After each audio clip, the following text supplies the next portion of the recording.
How to fix your device is incompatible with this version of Android. Hi everyone, I'm here to assist you today. Without any delay, let's jump right in. First, open Settings on your device.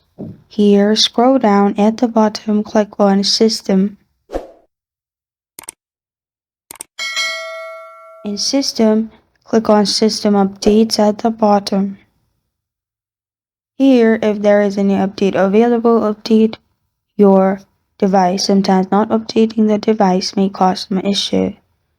Another thing which you can also do is scroll upwards and go to Apps and Notifications. Here, click on App Info at the top. After you're in App Info, in here you can simply scroll down and search for Google Play Store.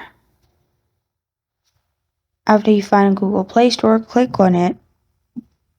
Then click on the three dots at the top right.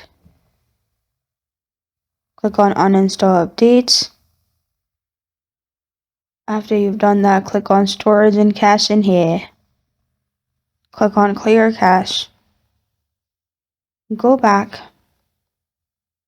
and then go to Google Play Services. Click on the three dots at the top right. Click on Uninstall Updates. After you do that, you can open your Google Play Store and try updating. Your problem will be fixed. This is how to fix your device is incompatible with this version of Android. Thank you for joining me today. If this video helps you out, please leave a like and subscribe for more. Got a question or want to suggest a topic? Comment below. Thank you for watching.